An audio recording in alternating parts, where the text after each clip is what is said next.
Hello दोस्तों, नमस्कार। स्वागत है आपका द सिलेक्शन क्लासेस में। तो आज की वीडियो में दोस्तों हम लोग बात करने वाले हैं परसेंटेज के आगे, क्योंकि पिछले 2 लेक्चर में हमने परसेंटेज में पहले मैंने बेसिक पढ़ाया था, उसके बाद मैंने आपको परसेंटेज में चेंज निकालना सिखाया था, और आज हम दोस्तों बात करेंगे उसके आगे। यदि आपने पहली 2 वीडियो मिस कर दी हैं तो लिंक आपको नीचे मिल जाएगा, तो प्लीज़ आप उनको देख लेना, सो दैट आप चीज़ों को अच्छे से समझते हुए चलें। और पूरा का पूरा जो परसेंटेज और रेशो प्रोपोर्शन, 2 दोस्तों ऐसे इंपॉर्टेंट चैप्टर हैं जो कि पूरे अर्थमेटिक की बेस होते हैं, आधार होते हैं। ठीक है, तो यदि आप ये दोनों चैप्टर अच्छे से समझ जाएंगे तो डेफिनेटली जो आने वाले चैप्टर्स हैं उनमें आपको सीखने में आसानी होगी। ठीक है, तो चलिए एक छोटे से सवाल से शुरुआत करते हैं, उसके बाद फिर आज के लेक्चर को आगे बढ़ाते हैं। ठीक है, बहुत सिंपल सा दोस्तों सवाल पूछा जाता है, जैसे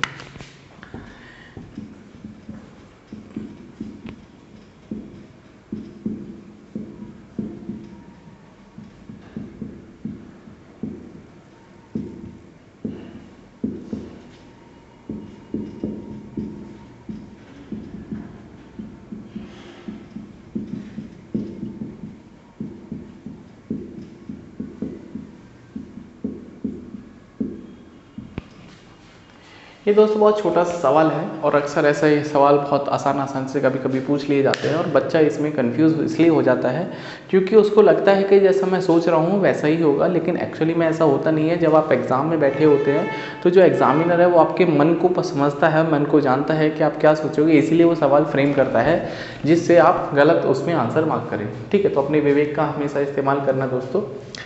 ये बोलता है ए की आय बी से 20% अधिक है, तो बी की आय ए से कितना परसेंट कम है। ठीक है, तो इस सवाल का यदि आपको आंसर लग रहा है 20%, तो आप बहुत ही गलत सोच रहे हैं। इसका आंसर वो नहीं है जो आप सोच रहे हैं। ठीक है, तो कैसे करेंगे सवाल को, फिर सवाल के पीछे का फंडा क्या है, ट्रिक क्या है, कंसेप्ट क्या है, उसको समझाता हूँ। ठीक है, 2 व्यक्ति हैं ए और बी। अब दोस्तों ए की आय बी से ज़्यादा है, तो मान लेते हैं दोस्तों, क्योंकि हम ए को कंपेयर कर रहे हैं बी से। ठीक है, तो हम ए को कंपेयर कर रहे हैं बी से, तो हमें बी की आय को मान लेना चाहिए। तो मान लेते दोस्तों बी की आय 100 है, तब बी की आय 100 है तो इसका 20% ज़्यादा है। इसका मतलब यदि हम इसको देखेंगे दोस्तों, इसका 20%। ठीक है, तो इसका दोस्तों जो 20% है वो 20 होगा, तो इसका मतलब दोस्तों जो ए की आय है वो 120 होगी। इतनी बात आई थिंक आप सबको समझ में आती होगी कि यदि बी की आय 100 है तो ए की 120 होगी। अब सवाल ये पूछा है कि बी की आय ए से कितना परसेंट कम है, वैल्यू नहीं परसेंट। अब दोस्तों मुझे चलना है बी को कंपेयर करना है ए से, हमको उल्टा चलना है। ठीक है, तो यदि मैं देखूंगा बी की आय ए से कम कितना है, तो आपका आंसर आएगा सर 20 रुपये कम है। ठीक है, तो रुपये वाइज कोई डिफरेंस नहीं है, उतने रुपये ज़्यादा है उतने रुपये कम है, तो रुपये वाइज डिफरेंस नहीं है, डिफरेंस परसेंटेज वाइज है। तो बी की आय दोस्तों 20 कम है। ठीक है, 20 कम है कितने पर, अब कंपैरिजन ए से हो रहा है। अब कंपैरिजन दोस्तों ए से हो रहा है, जब ए से कंपैरिजन होगा तो ए के अमाउंट को नीचे रखेंगे। इसका मतलब 20/120 × 100, तो 100/6 का मतलब 50/3, और आप 16.66%, और वी कैन से 16 से ही 2/3% जो आय है बी की कम है ए से। ठीक है, 16 से ही 2/3% आय बी की कम है ए से।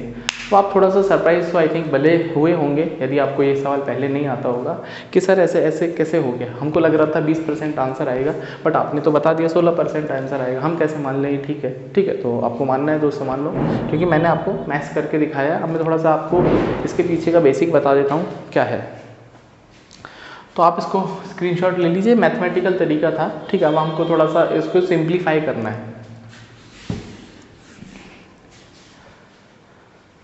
अब दोस्तों यदि मैं आपसे बात करूं कि रियल लाइफ में भी यदि हम अपने आप को किसी से कंपेयर करते हैं, तो हम ये चाहते हैं कि सामने वाला जिससे हम अपना कंपैरिजन करते हैं वो नीचे रहे, हम ऊपर रहे। ठीक है, तो पहला पॉइंट दोस्तों ध्यान में रखना है कि जिससे भी कंपैरिजन हो रहा है उसको हमेशा नीचे रखें।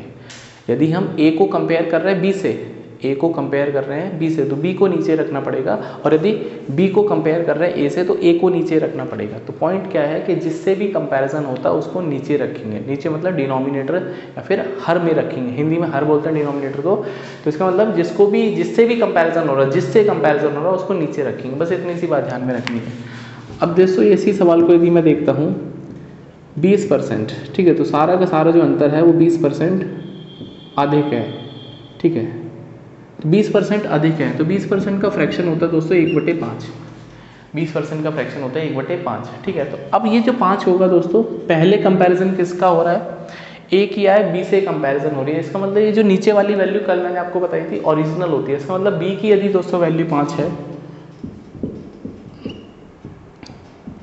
तो ए की कितनी होगी, एक ज़्यादा, क्योंकि ऊपर एक लिखा है और एक वो भी प्लस का लिखा है क्योंकि ये बढ़ी हुई वैल्यू है, ठीक है।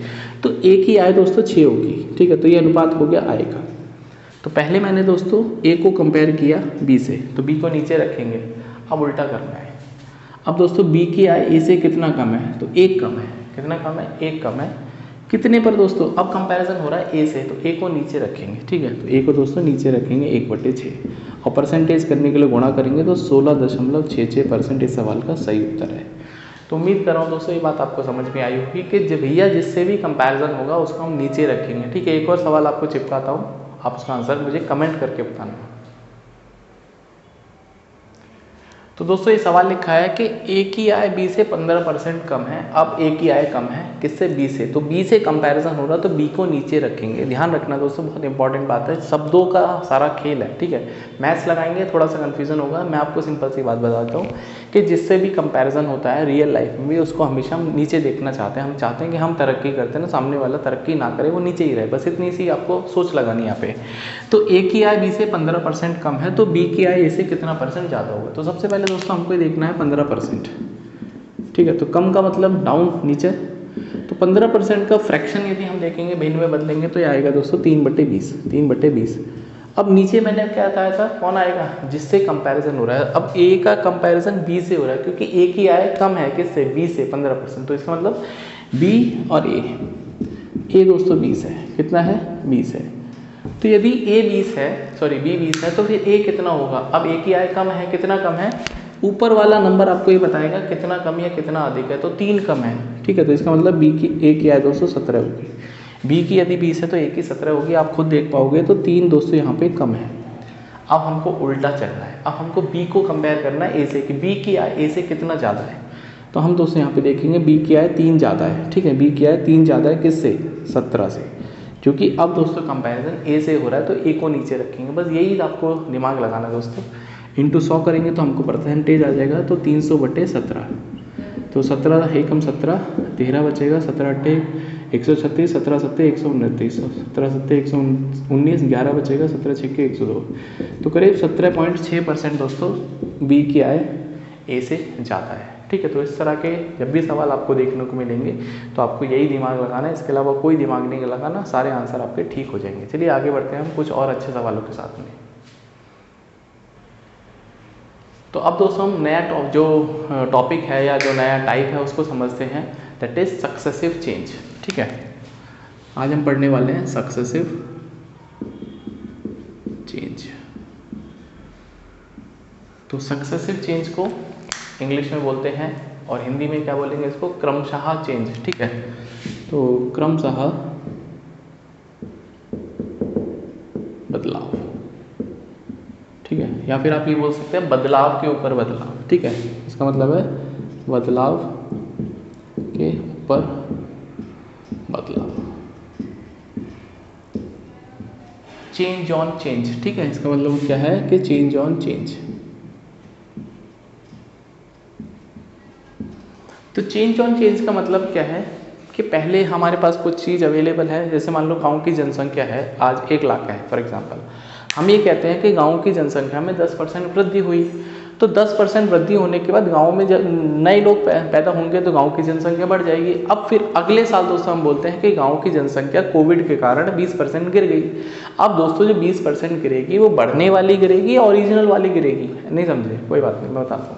जैसे फॉर एग्जाम्पल हम ये कहते हैं कि किसी गाँव की जनसंख्या 1 लाख है और ये 2020 की बात कर लेते हैं, ठीक है। 2020 में 1 लाख लिख दिया, 1 लाख, हाँ। अब पहला दोस्तों ये है गांव की जनसंख्या बढ़ रही है, ठीक है। तो गांव की जनसंख्या बढ़ गई दोस्तों, हम आपसे कहते हैं कि 10% बढ़ गई है। तो 10% किसका, 1 लाख का। 1 लाख का दोस्तों 10% कितना होता है, कितना होता है 1000, ठीक है। तो इसका मतलब यहाँ पे 10,000 होगा।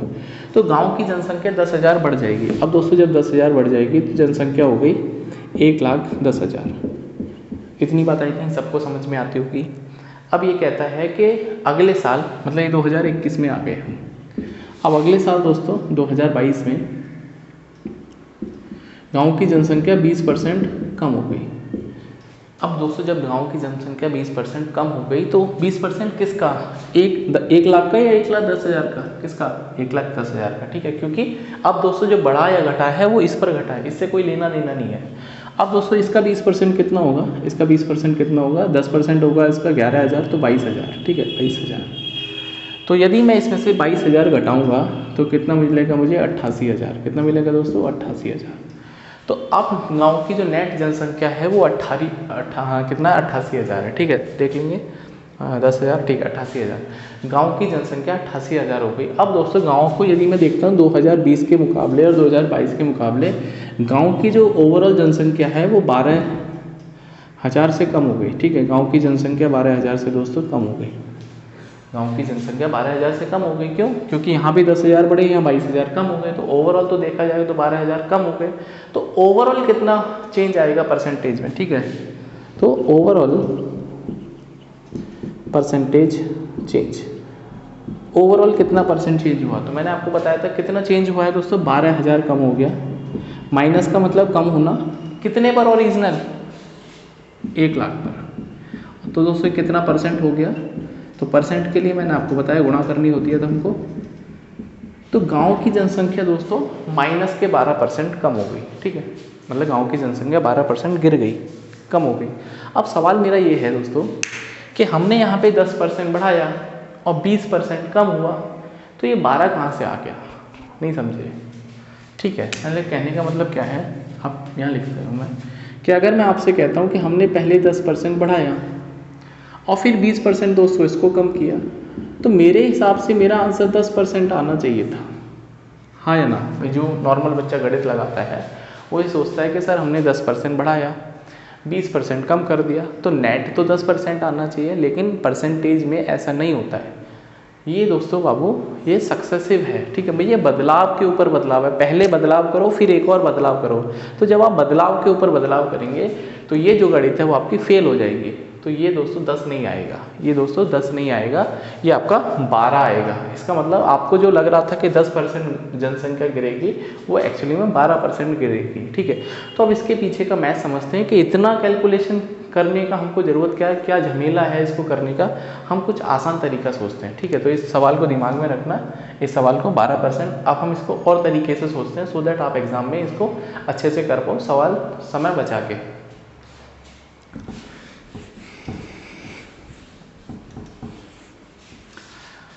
तो यदि मैं एक फॉर्मूला बताना चाहूँ तो आप उस फॉर्मूले को लिख लेना, क्योंकि फॉर्मूला मेरे हिसाब से पढ़ना नहीं है, समझना नहीं है, फिर मैथ्स सीखना है हमको, ठीक है। फॉर्मूले तो बहुत सारे हैं, फिर भी आपको बता देता हूँ। यदि हमें दोस्तों नेट चेंज देखना है, नेट परसेंट चेंज, तो ये इसका फॉर्मूला होता है दोस्तों x% plus y% plus xy upon 100%। अब यहाँ पे दोस्तों x जो है वो विद साइन लेना है, विद साइन मतलब बढ़ने पर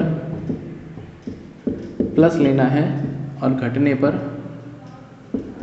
माइनस लेना है। तो यदि कोई चीज़ बढ़ेगी तो प्लस लेना है और कोई चीज़ घटेगी दोस्तों माइनस लेना है। सेम दोस्तों यहाँ पे करना आपको, प्लस लेना है बढ़ने पर, ठीक है, बढ़ने पर,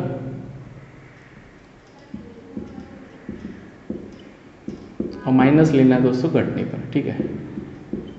इसका मतलब क्या है दोस्तों, इस सवाल को पहले मैं जो तरीका मैंने बताया था उस पुराने वाले सवाल को इस पर चिपका के देखता हूँ, आपका आंसर सेम आना चाहिए। उसके बाद फिर मैं अपनी मैथ बताऊँगा इसमें, ठीक है, जिस तरह से आपको सवाल सॉल्व करना है। यदि मैं दोस्तों पहले आपको बता रहा था 10% बढ़ाना और 20% कम करना, 10% बढ़ाना 20% कम करना, तो इसका मतलब x की वैल्यू दोस्तों प्लस का 10, y की वैल्यू दोस्तों माइनस का 20 प्लस 10 गुणा माइनस का 20 अपॉन 100, तो माइनस का 10, जीरो ने जी को मार दिया, माइनस का 2, तो ओवरऑल दोस्तों माइनस का 12% आएगा। यही आंसर आ रहा था हमारा, ओवरऑल 12%। अच्छा सर, इसका मतलब यदि कोई भी चीज़ ऐसी है जो बढ़ने पर ही बढ़ती है, बढ़ने पर ही बढ़ती है, ठीक है, तो जैसे मान लो हमारे घर में राशन आया, तो पहले दिन हमने राशन खाया, अब जो दोस्तों दूसरे दिन राशन खाएंगे वो हम लोग पहले दिन जो ख़त्म कर चुके हैं उसके बाद जो बचा है उस पर हम लोग खाएंगे, ना कि ओरिजिनल वाले पर। ठीक है, एक बहुत छोटा सा सवाल मैं चिपकाता हूँ आपको। ठीक है, तो ये ध्यान रखना है, ये फॉर्मूला, लेकिन हमको फॉर्मूले में नहीं पढ़ना, हमको और आपको बताना है।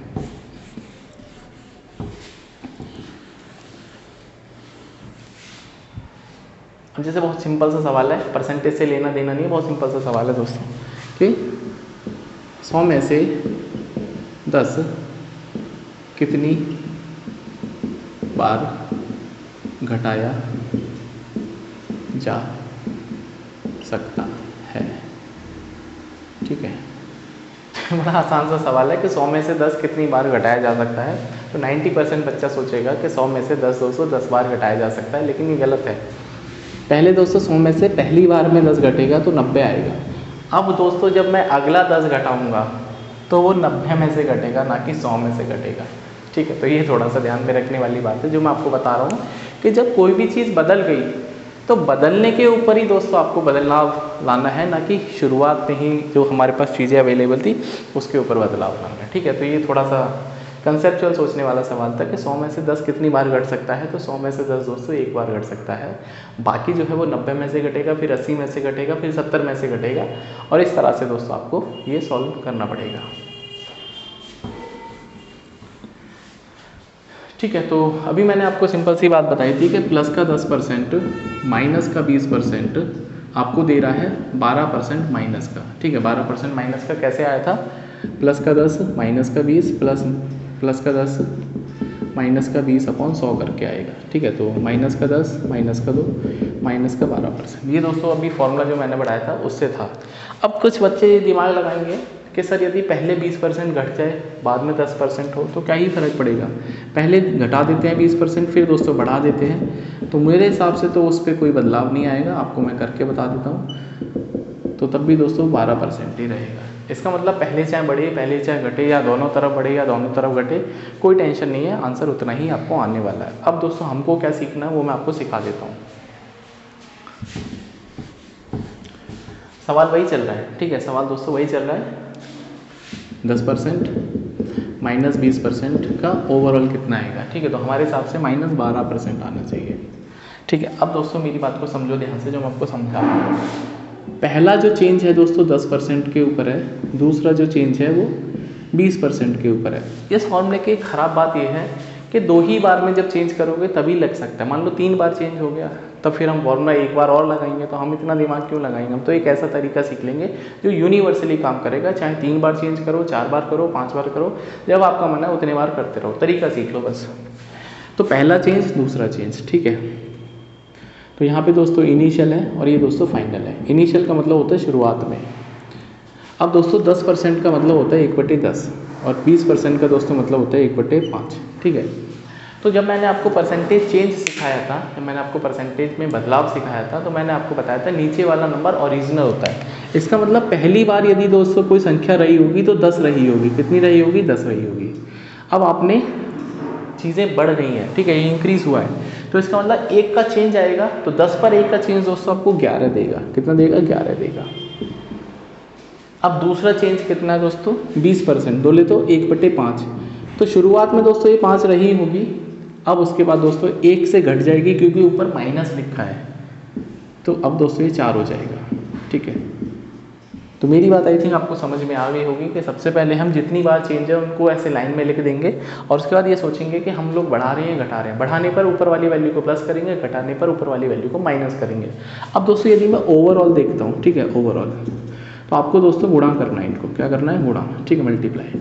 तो इनको मल्टीप्लाई करने पर दोस्तों 50 आएगा, इनको ही मल्टीप्लाई करना है और यहाँ दोस्तों 44 आएगा। तो ओवरऑल दोस्तों मैंने एक चीज़ सीखी कि जो चीज़ 50 होगी पहले, अब वो घट के 44 रह गई। जो चीज़ पहले 50 थी अब घट के 44 रह गई। इसका मतलब दोस्तों हमारे पास चीज़ें कितनी कम हो गई, 6 कम हो गई।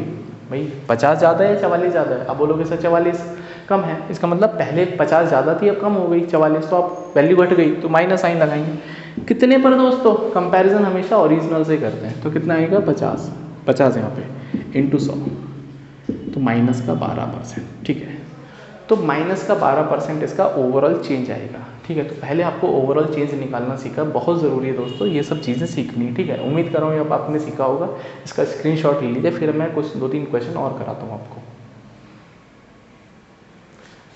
और दोस्तों मेरा जो टेलीग्राम ग्रुप है द सिलेक्शन क्लासेस, वहाँ पे मैंने अभी शुरू करा है, बिल्कुल 20-22 लोग हैं। तो वहाँ पे भी दोस्तों धीरे धीरे जुड़ना शुरू हो जाओ, क्योंकि जो मुझे PDF देनी है, डॉक्यूमेंट देना है, प्रैक्टिस क्वेश्चन देने हैं, मैं आपको टेलीग्राम ग्रुप पे दे दिया करूँगा। तो आप मुझे वहाँ पे ज्वाइन कर लो, सो दैट मैं PDF अपलोड करूँगा तो आपको मिल जाएगा। प्रैक्टिस भी तो करनी या नहीं करनी सवालों की, ठीक है। तो मैं पढ़ाऊँगा आप सवालों की प्रैक्टिस के लिए, जो आपको PDF मिलेगी Telegram group the selection classes मिलेगी, लिंक आपको नीचे मिल जाएगा टेलीग्राम ग्रुप का। अब दोस्तों एक सवाल करते हैं, जैसे एक मैनेजर है, उसकी सैलरी दोस्तों बढ़ाई गई, पहले साल उसकी सैलरी 20% बढ़ गई, दूसरे साल मैनेजर की सैलरी दोस्तों 10% कम हो गई, तीसरे साल 15% और कम हो गई। तो मैनेजर को गुस्सा आ गया और ओवरऑल 3 सालों में कितना मैनेजर की सैलरी बढ़ेगी या घटेगी, ठीक है।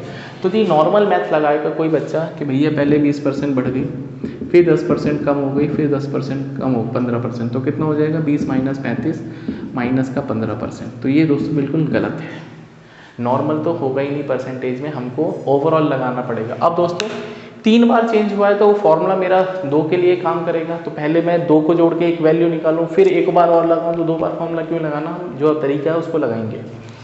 तो पहला चेंज दोस्तों 20% वो भी बढ़ गया, इनिशियल और फाइनल। तो 20% का मतलब होता है दोस्तों कितना, 1/5।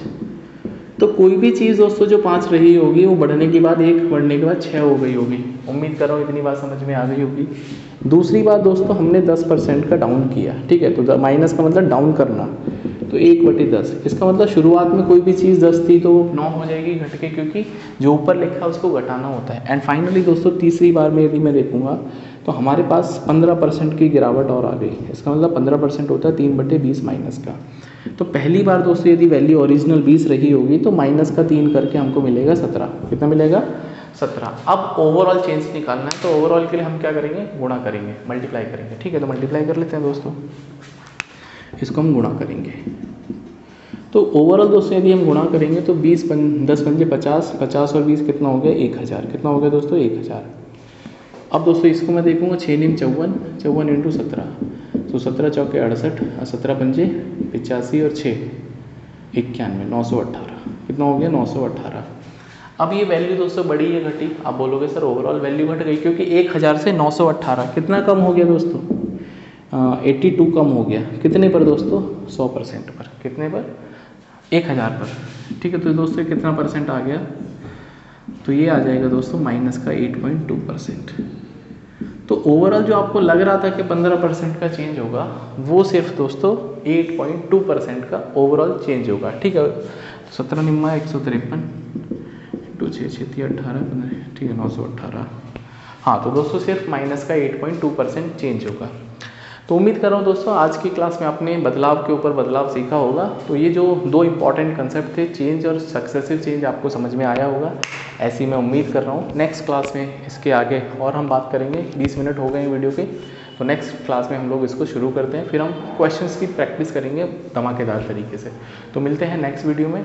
चैनल को दोस्तों सब्सक्राइब करो और शेयर करने में हेल्प करो, क्योंकि आपका सपोर्ट ही मुझे और मोटिवेट करता है कि मैं आपके लिए और अच्छे से अच्छा कंटेंट लेके आऊँ, ज़्यादा से ज़्यादा क्वेश्चन की प्रैक्टिस कराऊँ। क्योंकि यदि आपने 2024 को अपना ये टारगेट मान लिया है, तो ना सिर्फ CSET की, हम लोग और भी सब्जेक्ट की तैयारी यहाँ पे मैं कराऊँगा, ठीक है। तो मिलते हैं नेक्स्ट वीडियो में, नेक्स्ट क्लास में। तब तक अपना ध्यान रखिए, पढ़ते रहिए, खुश रहिए, एंजॉय करिए, क्योंकि दोस्तों जीवन में खुश रहना बहुत ज़रूरी है। तो मिलते हैं नेक्स्ट क्लास में, बाय।